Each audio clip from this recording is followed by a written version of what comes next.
Szejce pochodziły z Dobrznia, gdzie od pokoleń żyły z uprawy ziemi. Urodzony w 1816 roku Andreas Szejca ojcowej gospodarki nie dostał i otwarł sklep spożywczy.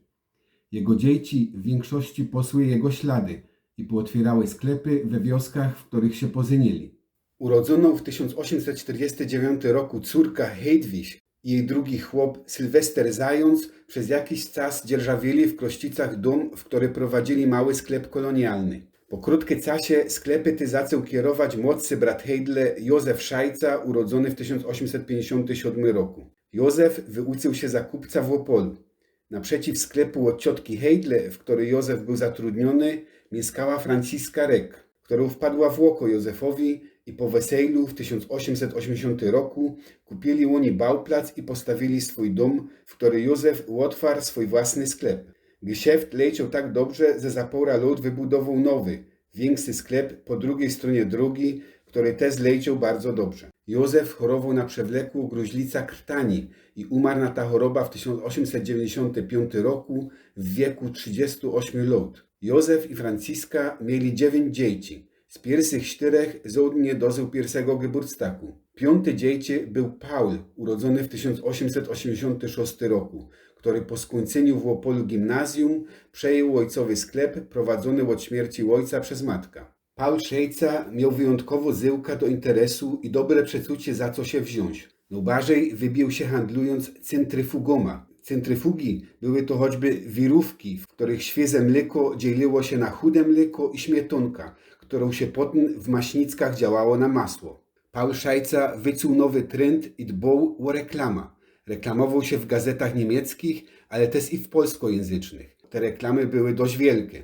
Na przykład jak ta w nowinach codziennych z 1925 roku. Dzięki tej reklamom sprzedawał te separatory nie ino w Krościcach, ale też w kans innych miejscowościach powiatu opolskiego. W 1916 roku otwarta filia w Opolu w bardzo dobry placu, na głównej drodze w Opolu, wtedy Krakauerstraße, dzisiaj Krakowsku. W połowie lat 20. swoja opolska filia Paul Szajca miał na Breslauer Plac w spółce Rolnik, której był prezesy Rady Nadzorczej. Paul z wielkie powodzenie sprzedawał te maszyny, kosyki, koła, a na początku lat 30. jak na rynku pojawiły się radia, to otwarł wielki sklep w Opolu na rogu dzisiejszych ulic Damrota i Krakowskiej. Radia sprzedawał też w Niemodlinie, Kluczborku, Gliwicach, Raciborzu i innych miastach. W 1926 roku ożenił się z pochodzącą z Gliwic Wali Gilner. Ich pierworodny syn Johann żył ino pół godziny.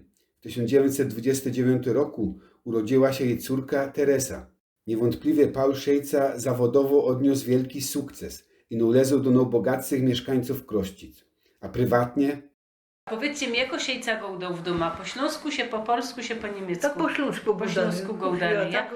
Oni byli tak bogaci, ale oni tak bogactwo, to oni tak zbyt nie mieli, ale to mieli, to jeszcze ten ubogim dali. Jeszcze jak ja była, to mi Szejca kartka napisała, taka liczka, to ten nakup, idź do sklepu nakup, to Józefka Szejca ją to już wszystko kupiła. Józefka, ona taka to przedmiot, ale teraz przed tych ludzi tam, za nich to są ubogi ludzie, dużo dzieci tam jest. To mi pełno takich adresów mi to ją nakupiła, ale to ją sama potem zaniosła. Ja. Ale jak za niemieckich czasów, to oni z tego sklepu cały taki wóz na dzieciątko, jest taki Leiterwagen, jak to się wie, to jest Sabinuma, taki wóz. Nakładli działki, musieli paczki zrobić, a potem odwozić. Oni napisali adres i odwozili. Aha. Ja. To było... I do kościoła też oferowali, człowiek mi dała kupę, idź na falang, a choćby i siostrę, bo była siostra od księdza, to może i siostrę dać, nie?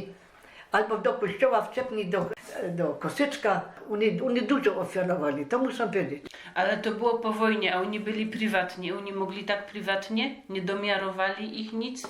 Pan zamkli sklep. No to właśnie to mi było sprawić. No to oni zamkli sklep, ale to jest jak mama tam była, to jest taki mały sklepik mieli, a potem jak już była, to też mieli takie małe, ale pan zamkli, to że musieli dużo płacić, wiesz. Ale tak. to z tego oni mieli w takim razie pieniądze, jest to tak, żeby innym dać. Jak Ale to przed wojną jest. Naszporowali, bo oni fajerów to oni nie mieli, ubogo żyli. A co się potem z nimi zrobiło, z tymi Szejcoma? Teresa, ta córka, była okolistką. Ona miała tak za Opolem gdzieś, ale już to nie wiem. Dostała zakład, to mogła tam urzędować, nie? A ten hop odeszedł od niej, nie? Od Tereski. A oni się boli, gdyby się tam kogo innego namówiła i to oni szli za nią. Z potomków Andreasa Szejcy w Krośticach sklepy mieli też niewłosny brat Józefa Michael, a potem jego córka Rosalia łozeniono z Richaty Mandola, a trochę śreg naprzeciw sklep miał też Tomasz Niedwolosz, który był siostrzeńcy Józefa, a którego wołali Tomek Siajca.